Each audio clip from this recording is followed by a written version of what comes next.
I generally come in at least 15 minutes late. I use the side door. That way Lumberg can't see me. And after that, I just sort of space out for about an hour. Till I'm Space out? Yeah, I just stare at my desk. But it looks like I'm working. I do that for probably another hour after lunch, too. I'd say in a given week, I probably only do about 15 minutes of real, actual work. Welcome. I'm Ben Boyce. This is the Dr. Junkie Show. And today's episode is about, well, it's about a lot. It's been a few months since the last episode, and I've been doing a lot of reading. Mostly 20th century media scholars who were trying to explain the changes they saw going on around them and the awful behavior those changes sometimes seem to cause. And I got to thinking that this has a lot to do with why the United States has such a huge drug overdose and addiction problem. So I thought I'd take a stab at walking through some of my thoughts here, which hopefully have had enough time to settle into coherent connections. Heroin, you'll remember, is just an opioid, and like anything that binds to the mu-opioid receptor sites in our bodies, it causes a basic slowing down of certain neurons firing. Heroin and other opioids only work because our body has a natural opioid system. When we take opioids, or any drug, we are, as Dr. Judith Grizzle has said, simply slowing down or speeding up already occurring processes in the body. That's all drugs are.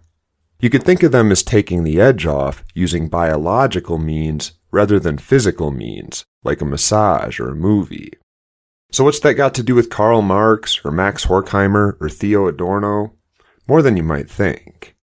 First, Nietzsche, whose name is so hard to spell that I don't think I've ever managed to avoid one of those red squiggles of death when writing it. Nietzsche's big claim to fame was the branding of the idea that God is dead, that he remains dead, and that we killed him. Sounds harsh, right?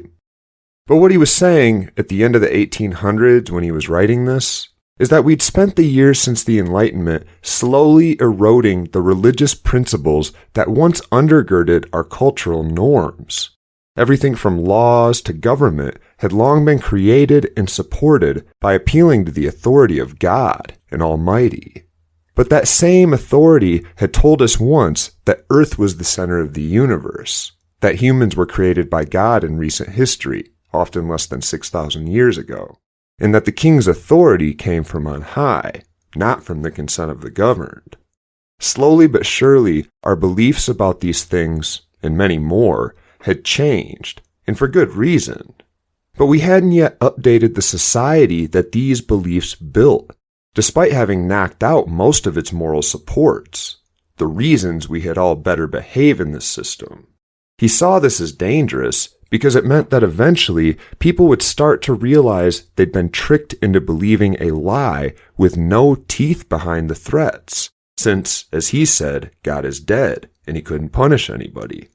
He thought these folks that lost their faith along the way might abandon their morals altogether. They might instead begin to place their faith, once reserved for the Almighty, in politicians, or in preachers, or in movie stars and podcasters. Sound familiar? So fast forward through a couple world wars and a Holocaust, and you can understand why 50 years after Nietzsche was writing, his followers were even more alarmed than he was. How had this happened in the most productive, advanced, moral civilization that ever existed? We were supposed to be enlightened. Karl Marx had assumed that capitalism was the problem, and he predicted that eventually the pressure it put on workers who make the least and work the most would cause those workers to join forces with each other and rise up against their employers, seizing the means of production, the factories, the corporations, the hospitals, the manufacturing facilities. These uprisings would replace large corporate profits with employee-owned systems designed to benefit the workers. The result, Marx said, would be a reintroduction of personalized work and a long overdue reduction in our cultural pressures towards isolation and alienation of each worker into their own station in the factory, their own car in the parking lot, their own schedule, their own home, their own TVs with their own preferences for where they get their news, their food, their entertainment. The system itself, said Marx, is designed to look at humans as cogs in a machine, as means to an end, money, rather than ends in themselves, to value the ability of investors to make money over the value of collective human life. In cultures like ours, we become isolated not only because of the system's factory-like design, but also because it's a pretty fucking miserable system. Seriously. We all grow up programmed to find something that we can do for half of our waking lives, 8 hours a day in most places nowadays, just so we can make enough money to afford our own isolation, our own homes, TVs, cell phones, cars, movie tickets, vacations, funny t-shirts, gag gifts for Christmas. The things we buy with the dirty paper we get for selling half of our waking lives to an investor who's just using us as a means to an end. Money. But let's not forget that capitalism has what appears to be a silver coating. I love light beer, cheap weed, and greasy French fries. And I appreciate the paved roads, clear sidewalks, and steady deliveries that make that possible. It's really easy in a world like that to forget how many people are working half of their lives to grow, process, cook, and deliver those French fries, that cheap weed, that light beer. And they're all doing it so they can enjoy the fruits of capitalism, those French fries, that light beer. My point is, it can be really hard to even imagine a different way from inside a system like this. I mean, how could we? Should we start by telling In-N-Out that they can't charge people for cheeseburgers anymore? Or maybe we just stop paying the In-N-Out workers? Or maybe we can tell the farmers that they'll get paid next week with a portion of whatever bartered goods people bring in this week to trade for burgers. Mr. Farmer, just keep track of how many potatoes you gave us, and at the end of next month, we'll send you a portion of all the knickknacks, buttons, pretty rocks, and garden turnips that people brought in to trade for those potatoes after we cooked them. It all sounds really awful compared to what appears to be a well-oiled system called capitalism. Enter the Frankfurt School, which includes a bunch of famous communication theorists, among them Max Horkheimer and Theo Adorno. They wanted to know why it was that in a world of cheap cars, water parks, and drive-ins, humans seemed to be more alienated than ever before. And they picked up where Karl Marx left off, although they first had to account for his failed predictions regarding the overthrow of capitalism with communism. It hadn't happened, despite the fact that Germany seemed poised to be the first domino that fell following World War I, which had left the country and its citizens rather broke. Horkheimer and Adorno claimed that Marx had oversimplified his predictions by assuming capitalism wouldn't fight back, so to speak. If those with the most to lose from an overhaul of the current system, the rich, if they decided to tip the scales in their favor, what could they do? Well, they could put us all under armed guard, threaten to kill us if we don't conform, make us chant slogans and pledges to the American flag under threat of imprisonment. But none of that would work as well as if they could just get a hold of our hearts. If somehow a group of people could be tricked into embracing their own chains, then maybe capitalism could preserve its hold by recruiting those who might otherwise fight to change it. The means for accomplishing that heart grab? All the gizmos, gadgets, fast cars, glitzy vacations, cheap weed, greasy French fries, and go-go dancers you can afford with the green paper you earn by selling half of your waking life to a job that you can't stand. That is, whatever green paper you have left after you pay for your alienation machines. The house, the car, the internet, your streaming services. Now, I really want to drive this point home before I move on, because I think it's a big part of the connection I made to heroin and other drugs, which I promise I'm getting to. For tens of thousands of years, humans have been very close to the products that we create and consume. If you wanted potatoes, well, you'd better grow your own potatoes, or you'd better know somebody who does, and you better have something to offer them in exchange for those potatoes when potato season rolls around. For a long time, you wouldn't go to Walmart for your bread. You'd either bake your own, or you'd buy your bread from Jim, the local bread guy, who'd been making bread for 20 years. Jim the bread guy baked bread because he enjoyed it. And at some point in his life, he realized he was good enough to do it for a living. That's what commerce was, even after we invented money to act as all-purpose value holders during exchanges.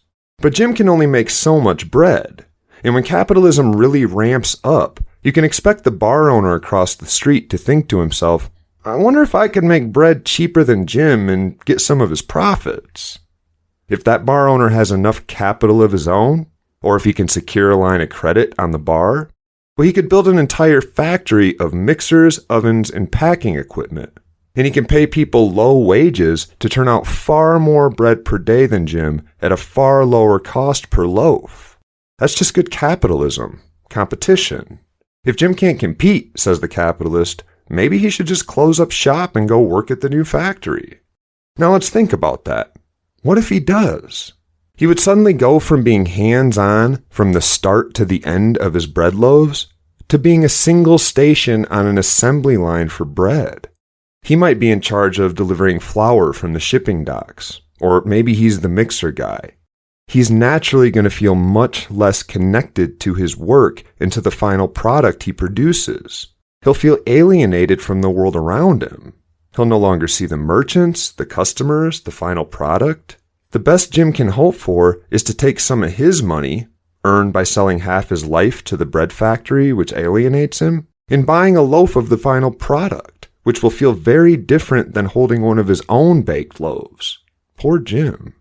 He no longer feels like, hey, I'm Jim, and I proudly make bread that feeds my neighbors and friends. Now he feels like, I'm Jim, and I work at the Wonder Bread where I drive a fork truck and I don't really know anyone. Alienation is built into capitalism. Now, what can we expect Jim, or anyone else for that matter, to do after a day of work in the bread plant, pushing a button or wrapping loaves of bread as they come by for 8 hours? Well, we can imagine he's probably fried, ready to relax and take the edge off. So maybe he'd go home and watch some TV or play a video game. He might go to the movies or to dinner, or maybe he'd attend the local fair that's in town, entertainment. But he probably isn't going to go home after an 8-hour shift and read philosophy, or take a college class, or learn biology, or listen to a lecture on Plato's cave, or pick up a new language. No, he's going to want to chill, and he's going to want to chill in isolation, or in his own small group of friends and family members, alienated from the larger world and content to consume those products that he can afford and which make him feel a little bit better about life. He'll recharge, mostly, so he can go back to work the next day. Our leisure time, said Adorno and Horkheimer, is oriented largely towards keeping us equipped to fulfill our roles during our work time. We're selling half our lives to afford just enough Barbie movies, football games, and cliché vacations to prevent us from quitting our jobs on the spot. That's the result of capitalism, what they called a culture industry, whereby the things that we think of as culture, films that gross $1 billion, art that becomes a meme, sports that are broadcast across the globe, fashion, music, news, they all become cheesy, cheap, empty-calorie snack foods. We aren't interested in the difficult work of consuming documentary or philosophy because, remember, we're all burned out from selling half of our waking lives. Now back to our friend Nietzsche for a second, who argued that the replacement of God with Hollywood actors or podcasters will then bleed into the purchasing of capitalistic products so we can be like those actors or podcasters. I have to have that hat that Tom Cruise wore in Top Gun, or that pair of gloves that OJ advertised in that commercial. Theo Adorno says that in an age of spiritual disenfranchisement, the individual experiences the need for substitute images of the divine. It obtains these through pseudo-culture. Hollywood idols, soaps, novels, pop tunes, lyrics, and film, genres such as the Wild West or the Mafia movie, fashion. It substitutes mythology for the masses. Nietzsche's claim that our replacement of God with other idols would result in a moral decay seems obvious the second the credit card bill shows up. It gets worse, because the commercials that come along with Top Gun when it eventually airs on TV, well, they promise all sorts of cures to all sorts of other bad feelings we have, and so we buy them too. Advertisers know we feel alienated, So they show us ads for pharma products with images of happy families and parties with friends, as if treating your herpes can somehow solve your lifelong anxiety with social groups or your family's internal conflicts. But no worries, there are pills or products for everything. So if this one doesn't work, just keep an eye out for the next commercial.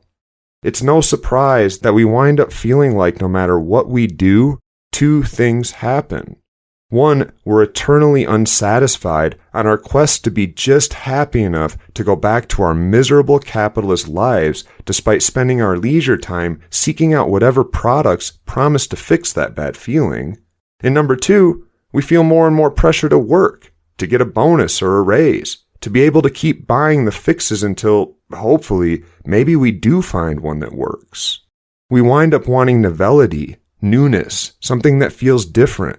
So we seek out those custom-made t-shirts or the latest Amazon product, only to realize it, too, fails to deliver what it promises.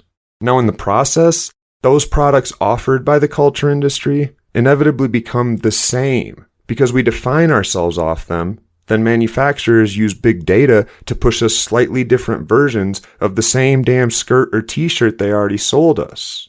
Or to sell us some other magic wonder cure that's both brand new and exactly the same as all the others. Our films, TV shows, and books, Horkheimer and Adorno say, have become hardly disguised copies of other movies, TV shows, and books. The same heroes, the same plot lines, the same characters, the same titles even.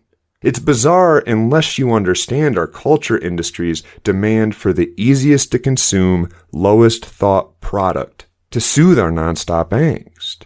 And one more time, it actually gets worse than that. Because don't forget, life imitates art. So the culture industry dumbing itself down to soothe our need to recharge after work, then replicating those dumbed down stories that sell the most, it all results in the population of the United States dumbing itself down. Because it's not Sam Harris or Noam Chomsky that we're borrowing lines from to define our own identities.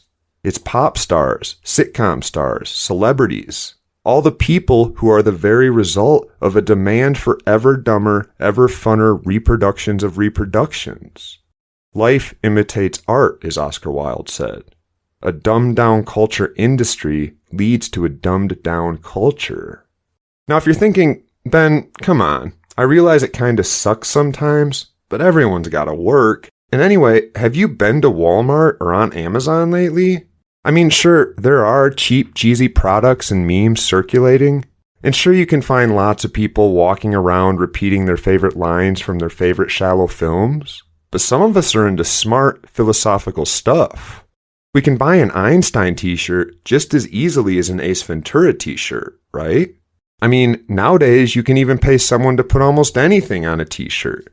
You can have it delivered to your door the next day. The culture industry might be shallow in some spots, but aren't others at least sorta deep? Adorno and Horkheimer would say that that attitude is the product of this system, which has to maintain the appearance of choice if it wishes to continue medicating the suffering of the life-selling workers, the people selling half of our waking lives. I mean, if we felt like we were all being forced to conform to the same roles, the same t-shirts, the same reproductions, well, then we would probably rise up and change some things. But Marx was wrong in that even then we wouldn't fully overthrow capitalism. In fact, we wouldn't know how. And here's the connection to heroin.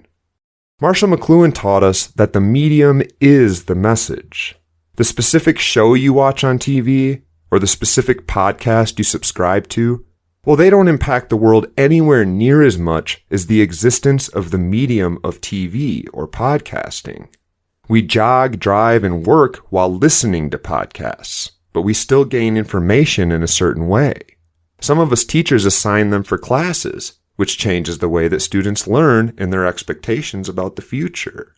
Freeways are maybe a better example. They're a medium that created an even more obvious change in the world, in the way we think about things like vacations, visits to family who live far away, work and school. Airplanes again caused a similar reshaping of the world that was much larger than any one flight ever delivered. The medium is the message. In capitalism, We're used to a certain kind of leisure product. That feel-good, don't make me think too much, take the edge off already product that can help us feel good enough today to go suffer through another damn day of work tomorrow. If we all discovered that we didn't have to go to work tomorrow, most of us wouldn't know what to do with all of our leisure time except to consume more of the things that make it possible for us to go to work. The cultural junk food that doesn't require much thought. And if everyone started watching 15 hours per day of rerun Netflix tomorrow, well, I don't think the world would be a much better place. So we would have to entirely rethink these ideas of leisure time, work time, the very concept of work. And perhaps the next few decades of AI development will force something very much like this rethinking to happen at a high rate. But like Herbert Marcuse said, another early Frankfurt School researcher, capitalism will only change slowly, if at all, in gradual moves that eventually bring us closer to a world where, perhaps, we shake some of those shackles that cost so many so much in the way of happiness. But we just aren't ready yet. Okay, heroin. When we sit down after work to sigh, to loosen our belts, to scratch our bellies and watch reruns of Cops until we pass out from drinking light beer, we're essentially rewarding ourselves without doing much work, because remember, we don't have the energy to do any of that work. I can read some Plato and have an epiphany and feel good, or I can kick back a few Busch Lights and watch the police pull over some kids for smoking weed in the suburbs. Choice B seems much easier and much more enjoyable, but it never really fulfills its promise. Remember, nothing does in capitalist society, despite everything promising something. It feels better than nothing, sure, but it always leaves us wanting more of that feeling. Heroin is that feeling, unadulterated, straight to the head. It's no wonder that the United States has such a big drug problem. We have a mindset seeped in the wiles of capitalism. And we have a bigger culture industry to leave us feeling more disappointed and alienated than ever before. Heroin is the chemical hug of a culture we're disconnected from, the biological hack of reconnection and fulfillment. To fix our cultural drug problem, we'd first have to fix our cultural morals. Love yourselves and the addicted people in your life.